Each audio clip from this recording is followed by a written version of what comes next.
Hello everyone, it's Armand Levette. Welcome to my channel. Thank you for watching my show. Make sure you like, comment, subscribe, share, do everything that I tell you to do. Previously on Real Talk. The search for a missing Flint teenager continues. Tonight, her mother pleading for help as tips begin to trickle in. Good evening, everyone. I'm Bill Harris. Thanks for joining us tonight. 2 weeks and still no word on the whereabouts of 19-year-old Alante Hill. She was last seen at McDonald's on Dorr Highway in Flint. Her mother now organizing a search party. NBC 25's Walter Smith Randolph in the newsroom with our top story tonight. Walter, we now have surveillance video of Alante, huh? That's right, Bill. It's from the McDonald's on Dorr Highway, as you said. That's near Lapeer Road. That's where a friend of Alante spotted the missing teenager in the drive-thru on November 2nd. Alante's mom is now taking to social media in hopes of more tips coming in. This video from the McDonald's on South Dorton Lapeer is the last anyone has seen of Alante Hill. The 19-year-old spotted in the passenger seat of a Buick sedan. So far, nothing. We checked her Facebook account. We were able to get her phone call log. No activity since October 31st. And that's not like her. Letitia Hill losing sleep, worried her daughter trusted the wrong person. Very trusting, though, because she has gotten in a car with a stranger before. Alante diagnosed with bipolar disorder when she was 15, but she's been living in her own apartment near 10th and Saginaw, checking in with her mom every day. We've always kept in constant communication and talking and saw each other. Ever since she moved out, she was still over my house every day. Letitia passing out flyers and posting pictures of her firstborn all over social media. Just, again, a fun-loving teenager. Right. Who's always on Facebook and on her phone. Meantime, police hoping anyone who may have seen Alante speaks up. If they have any information, have seen her or know anything, just please contact the police. Alante's mother is planning a search party for Wednesday. She's asking volunteers to meet at Mount Olive Missionary Baptist Church on Kenilworth Avenue from 12 until 5. If you have any information, give Crime Stoppers a call. That number is 1-800-422-JAIL. Live in the newsroom, Walter Smith Randolph, NBC 25 News. Bill? Hello Thank everyone, you, Walter. it's Armand Levette. And so we're coming to a little bit of a close on the human trafficking series. I appreciate everyone who has followed along, who has been watching since episode 1. I'm going to be putting it into a book, so I'm going to start writing soon, as well as, working on a movie when I get more funding and stuff like that. There are so many parts of this story, and I just want to say that this isn't going to be the total end. I'm going to make a whole segment about human trafficking. We're going to be going more in depth, and we're going to be talking about more facts and statistics, and also the things that we can do to help stop human trafficking. Okay. So I'm going to do this video a little different. I was going to sing the song that I wrote called Thought, and I just decided I'm not going to do that. One, because even though I know the message and the point I wanted to get across in the music and the song, it still can be misconstrued. It sounds more of I'm glorifying it and everything, and I don't want that message to be the going out message of this whole series, even though a lot of people know that that's not what I mean.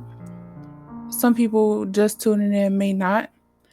And I want to talk about the seriousness of it because of human trafficking and also homelessness. I ended up getting into prostitution because I needed money. I didn't have an ID. I didn't have a place to go. And it became a point in time where I just started to accept that was my situation. That was my fate. Forget about it. I don't care. Even though I cared in my heart, it was just what am I going to do? And so I got tired of it. So I just stopped doing it. Altogether, I stopped having sex. I stopped doing it for money.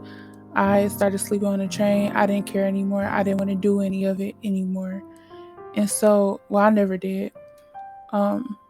Human trafficking I don't think it should be taboo. I don't think it should be we just talk about it, when the subject comes up. I think as much as it happened, we should talk about it. I I'm in therapy. I still deal with problems pertaining to that post traumatic stress disorder, being raped in my dreams. And I want to more so focus on what can we do to stop this, because it's a lot of things that a lot of people like on the outside try to say, well, don't do this, don't do that, don't do that. What about the people who get caught up that don't do any of the things that you're telling us not to do? Now, granted, my story was tragic because I went to New York City to chase my dreams. I wanted to be a singer, and I ended up getting caught up like that. And what I can say from my point in my story is I didn't have a plan. You know what I'm saying? And I was naive. I trusted the wrong person.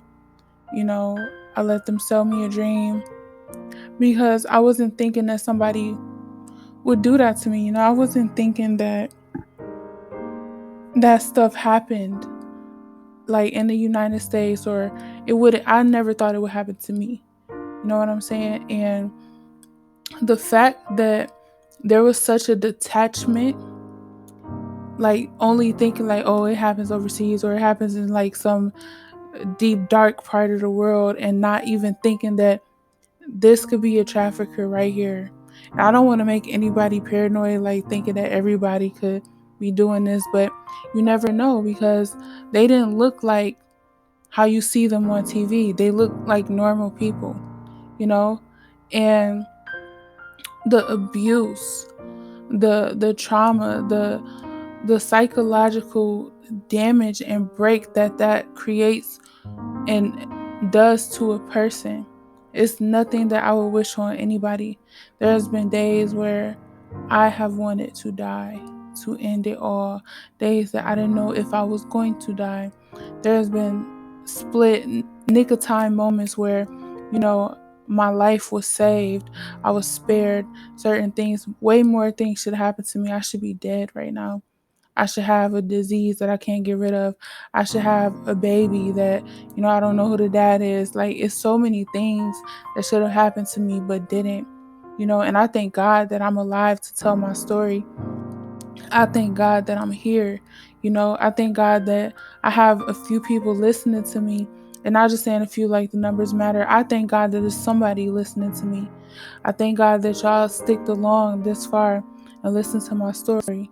So, what I'm going to do is I'm going to start working on something pertaining to human trafficking. I'm going to figure out like how I can get grants, how I can get funding, because there's so many things I want to do. And furthermore, when we make the segment, and I'm saying we because this is a family to me. Like, this is a family channel. I view y'all as my family and my friends. I love y'all. I pray for y'all every night. You know, I pray that y'all life is okay. I pray that y'all safe, that y'all protected, that y'all financial situations is good.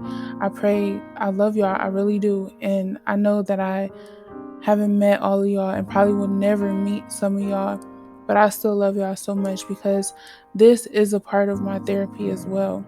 And you may not agree with everything that I have to say, which I understand is fine, but I appreciate you respecting my right to say it, and I appreciate and respect your opinions and your thoughts as well. So I'm going to end this video soon in a few minutes. I had something else planned, but I want to save it for something else. But I promised that I would come and give a video today about it. And I'm going to be putting out videos every single day, and I'm sticking to that.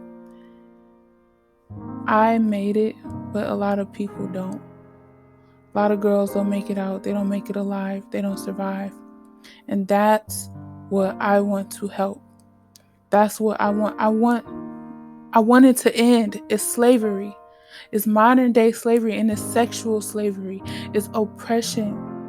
It's dangerous. It's deadly. And it needs to be talked about way more. So I'm glad the light is being shined on it now, but I want the light to stay on it so we can stop it.